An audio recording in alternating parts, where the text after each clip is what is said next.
अस्सलामुअलैकुम। आज का जो हमारे पास टॉपिक ऑफ स्टडी वो है हमारे पास कम्यूनेशन, या जिसे हम क्या नाम देते हैं, साइज रिडक्शन का। इंडस्ट्रियल फार्मेसी के इस चैप्टर के अंदर हम स्टडी करेंगे कि साइज रिडक्शन हम कैसे परफॉर्म करते हैं किसी भी इंडस्ट्री के अंदर, या हम कोई प्रोडक्ट बना रहे हैं तो उसके लिए हम साइज रिडक्शन का प्रोसेस को कैसे फॉलो करते हैं, क्या रीजंस हैं जिसकी वजह से हम साइज रिडक्शन का प्रोसेस करते हैं, और कौन कौन से फैक्टर हैं जो कि साइज रिडक्शन या मिलिंग के प्रोसेस को क्या करते हैं, अफेक्ट करते हैं। सबसे पहले आता है हमारे पास कि साइज रिडक्शन होता क्या है, कि ये हमारे पास क्या है, एक मैकेनिकल प्रोसेस है जिसके अंदर हम पार्टिकल्स का साइज क्या करते हैं, हम रिड्यूस करते हैं। कौन से पार्टिकल का? सॉलिड पार्टिकल्स का। ये हमारे पास एक क्रिटिकल ऑपरेशन है कहाँ पे? फार्मास्यूटिकल इंडस्ट्री के अंदर या फार्मास्यूटिकल मैन्युफैक्चरिंग के अंदर, कि ये हमारे पास क्या करता है, इम्प्रूव करता है ड्रग की फार्मूलेशन को, सही है, और उसकी परफॉर्मेंस को। क्या रीजंस हैं जिसकी वजह से हम साइज रिडक्शन करते हैं? हम अगर साइज रिडक्शन करेंगे तो हमारे पास क्या होगा, सरफेस एरिया इंक्रीज होता है, सही है, जिससे हमारे पास क्या होगी, इन्हेंस होगी डिसोल्यूशन और बायो अवेलेबिलिटी इम्प्रूव करते हैं हम इससे क्या, ड्रग की होमोजेनिसिटी, जिससे क्या होगा, जब एक ही साइज के पार्टिकल्स होंगे जिससे हमारे पास क्या होगा, यूनिफॉर्म मिक्सिंग होगी यहाँ पे फॉर्मुलेशन के अंदर। इन्हेंस करते हैं हम ड्रग की एब्जॉर्प्शन को, जितना स्मॉलर पार्टिकल साइज होगा उतनी ज़्यादा ड्रग की एब्जॉर्प्शन होगी और डिज़ोल्व जल्दी होगा। ईजियर होता है हमारे पास कंप्रेशन करना, ग्रेनुलेशन करना और ब्लेंडिंग का प्रोसेस हमारे पास क्या होगा, ईजियर होगा अगर हम क्या करते हैं, कम्यूनेशन परफॉर्म करते हैं। इससे हमारे पास क्या होता है, इंप्रूव होती है ड्रग की स्टेबिलिटी को, रिड्यूस होता है सेग्रीगेशन का प्रोसेस। साइज रिडक्शन से हमारे पास क्या होगा, ड्रग की स्टेबिलिटी इंप्रूव होती है, रिड्यूस होगा क्या, सेग्रीगेशन का, यानी पार्टिकल्स आपस में चिपकेंगे नहीं। इंप्रूव होता है क्या, content uniformity. Particle size reduce करने से हमारे पास क्या होता है, इंप्रूव होता है हैंडलिंग ऑफ पाउडर, सही है। हम प्रिपेयर करते हैं फार्मास्यूटिकल डिस्पर्जन बनाएंगे अगर हमारे पास पार्टिकल साइज क्या होगा, स्मॉल होगा। इम्प्रूव करते हैं एक्सट्रैक्शन के प्रोसेस को, जितना स्मॉल पार्टिकल साइज होगा एक्सट्रैक्शन का प्रोसेस उतना नीट और क्लीन होगा। नेक्स्ट आता है हमारे पास फैक्टर इन्फ्लुएंसिंग मिलिंग। कौन कौन से फैक्टर होते हैं जो साइज रिडक्शन या मिलिंग के प्रोसेस के ऊपर अफेक्ट करते हैं। सबसे पहले आता है हमारे पास नेचर ऑफ मटेरियल, कि हमारे पास मटेरियल किस टाइप का है। हार्डनेस, अगर हमारे पास मटेरियल क्या होगा, हार्ड होगा, जैसे कि आयोडीन होता है, तो वो हमारे पास क्या होगा, एब्रेसिव यानी खुरचने की नेचर का होगा, तो हमारे पास क्या होगा, मिलिंग का जो इक्विपमेंट है उसके अंदर वेयर और टेयर के चांसेस बढ़ जाएंगे, सही है, जिससे हमारे पास जो साइज रिडक्शन का प्रोसेस है वो इमीडिएट नहीं होगा। The nature of material determine the process of communication. Nature of material हमारे पास डिटरमाइन करेगा कि प्रोसेस ऑफ कम्युनिकेशन या फास्ट होगा या स्मॉल होगा, यानी लो होगा या फास्ट होगा। फाइब्रस मटेरियल जो होता है उसे हम क्रश नहीं कर सकते बाय प्रेशर, तो उसे हम सबसे पहले क्या करेंगे, कट आउट करते हैं, सही है, फिर उसके अंदर ऊपर हम प्रेशर करते हैं और इम्पैक्शन का प्रोसेस परफॉर्म करते हैं। अब प्रेशर करना, कॉम्पैक्शन या कम्बिनेशन क्या होता है, ये हम आगे डिस्कस करेंगे। फ्राइबल मटेरियल जो होते हैं वो उन्हें हम क्या करते हैं, ड्राइड, जैसे हम फाइबर मटेरियल के अंदर हमारे पास क्या आ गया, ड्राइड फिल्ट्रेट केक आ गया या सक्रोज आ गया, तो ये हमारे पास क्या करते हैं, सबसे पहले हम इन्हें फ्रैक्चर करते हैं, सही है। फ्रैक्चर कैसे करेंगे, अलोंग द प्लेन इन्हें फ्रैक्चर करेंगे, फिर इनकी मिलिंग करेंगे, कौन से प्रोसेस के थ्रू, एट्रेशन के थ्रू, इम्पैक्शन के थ्रू और कंप्रेशन के थ्रू, सही है। नेक्स्ट आता है हमारे पास effect of moisture content, temperature और पार्टिकल साइज। अगर हम मॉइस्चर कंटेंट की बात करते हैं तो अगर मॉइस्चर कंटेंट लो होगा तो वो हमारे पास आइडियल होता है किस चीज़ के लिए, साइज रिडक्शन के ऑपरेशन के लिए। ड्राइड मटेरियल जो होते हैं वो फ्रैक्चर होंगे इजीली और इंक्रीज होगा मिलिंग की एफिशिएंसी। इससे हमारे पास क्या होगा, अगर लो मॉइस्चर कंटेंट है तो रिड्यूस होगा क्लॉगिंग के चांसेस और स्टिकीनेस ऑफ मटेरियल क्या होगा, नहीं होगा।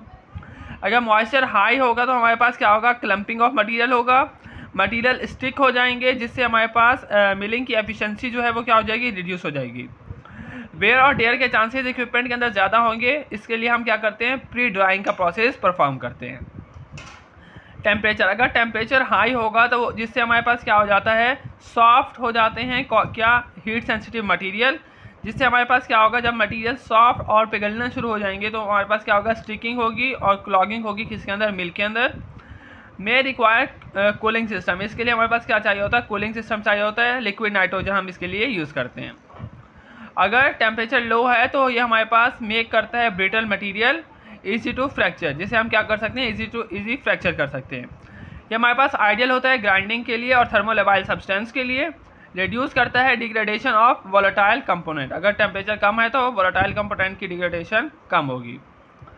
पार्टिकल साइज़ की बात करते हैं तो अगर पार्टिकल साइज़ लार्ज होगा तो इसके लिए हमारे पास ज़्यादा एनर्जी और ज़्यादा टाइम चाहिए होगा किस चीज़ के लिए, साइज़ रिडक्शन के लिए।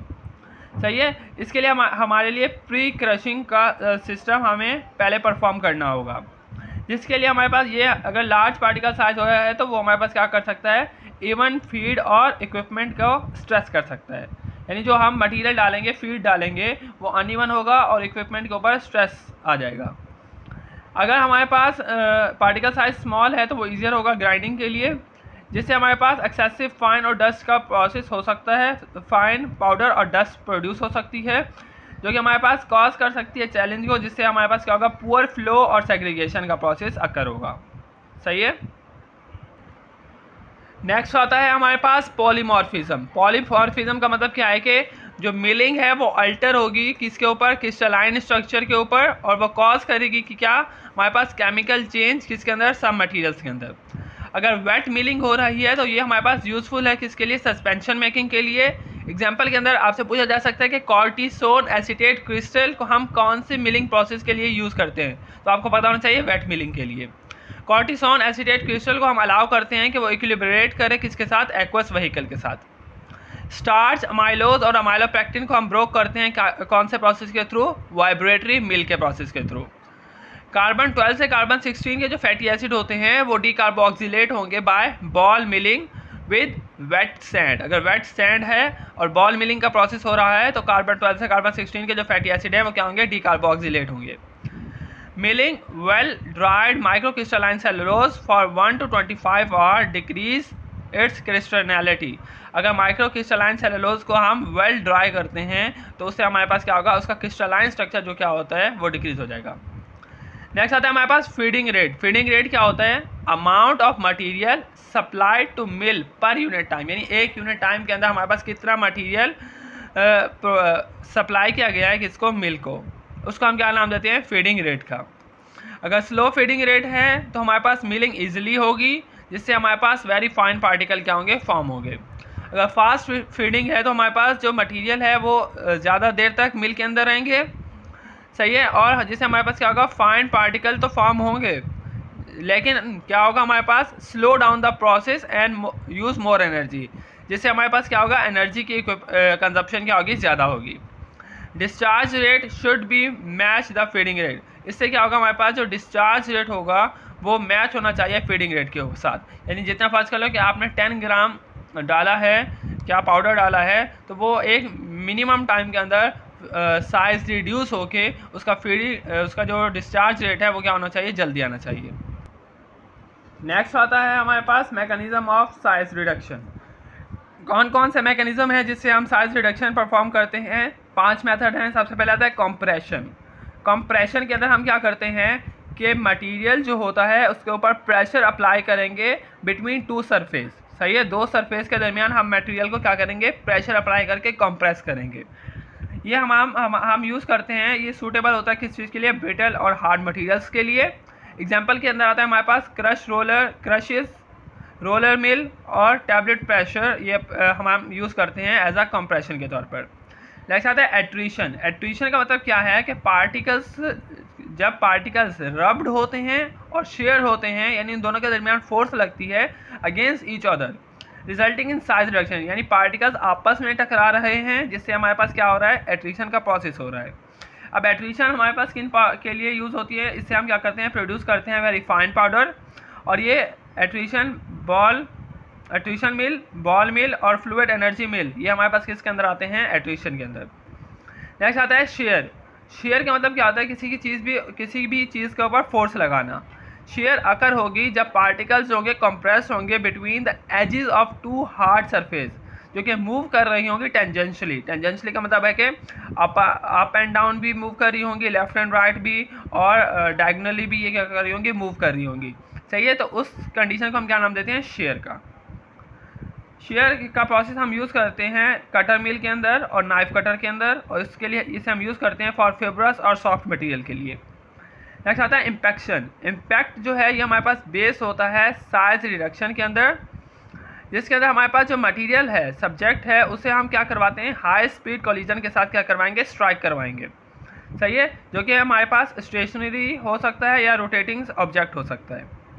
यानी एक मटेरियल रखा हुआ है, दूसरा मटेरियल आके उसके ऊपर हम क्या करवाएंगे, स्ट्राइक करवाएंगे। सही है, उसे हम क्या नाम देते हैं, इम्पैक्शन का। इसके अंदर क्या आता है, इम्पैक्ट मिल, हैमर मिल और crusher are commonly use for this purpose. अभी जो इम्पैक्शन है ये हम कौन से मटेरियल के लिए यूज़ करते हैं, ब्रिटल मटेरियल के लिए।